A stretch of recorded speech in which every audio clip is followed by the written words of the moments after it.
Hello everybody, and today I'm here with Miss Huckelbery, who is the yearbook and keyboarding teacher here, and if it's okay with her, I'm going to interview her today. Absolutely, welcome. So the first question is, when did you realize you wanted to become a teacher?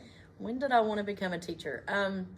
I previously worked for probation and parole for 21 years, and probably besides my husband being in education made me want to become a teacher was I started seeing our clients get younger and younger. So like we had like a 17-year-old that was put on felony probation, and he had to stay in our facility, and because his like parents kicked him out, and so here he was 17 in major legal trouble, had no family support whatsoever, and it made me start thinking what happened in this kid's life that he got here, and I just didn't feel like I worked there 21 years and I didn't feel like I could make the biggest impact on those older people, and so I felt like kids is where I could make a difference the most. And so since my husband's in education, I decided that I wanted to do that. So Well, I'm glad you became a teacher. well, thank you. Thank you.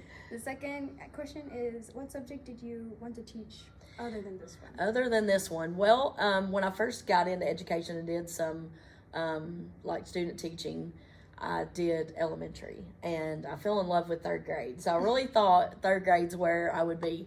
And when I went to work in New Madrid School, that's where I started out, third grade. So it was like, I thought it was perfect.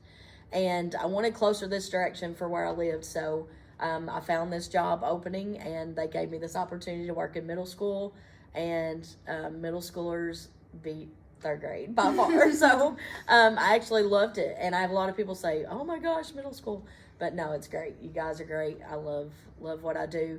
Other than that, I taught English language arts, which writing was my forte, I guess. I loved writing, and so I had passion for that. But technology is my most favorite. And when this position came opening, it was just obvious to me this is what I wanted to do. So The third question is, when did you find it hardest to teach? Hardest to teach was definitely during the pandemic. I know that's probably like a broken record. Everybody probably says that, but in reality, we were teaching students who were at home and students who were in class with us. And the students who were at home, if we learned nothing else through the pandemic, it was that brick and mortar schools are urgently needed.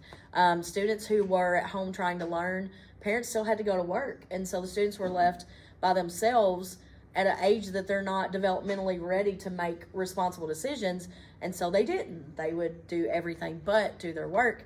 And so that was such a struggle because you felt pulled to teach them, yet they weren't available to you. And you were having to do so much at night. It was a very tiring time. So yes, during the pandemic, without a doubt. Question 4 is, what is the best part about your job?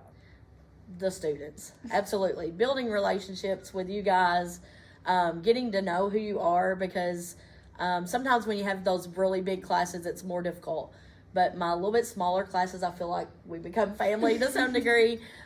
We share stories. We build those relationships. There's still obviously authority over students, but getting to see you guys come in every day, smiling and just living your life and being kids, it's what it's about. It's helping you grow and become the people you're meant to be, and I think everyone has great potential, so I love the kids. And the final question is, if you weren't a teacher, what job do you think you would have? Oh goodness, probably if I can't right now imagine not being a teacher. I did what I did for 21 years and I wasn't happy. It was a job. It paid the bills. It was a means to an end, but this is something I've truly enjoyed. Have I ever considered leaving education? I have, in the tough times, because I'm in fight or flight. I'm a flight kind of person, but I would probably open my own business maybe, because I don't really see myself doing anything outside of education and enjoying it. So if I ever did take a different job, it'd probably be starting my own business. You make shirts, don't you? Yes, I do. I do make shirts. Yes, so I could certainly do that if it ever got big enough. I could do that. So yes. And that was the last question. And thank you, Ms. Huckelbery, for your time. Thank you so much, Mylena. And we'll see you guys next time.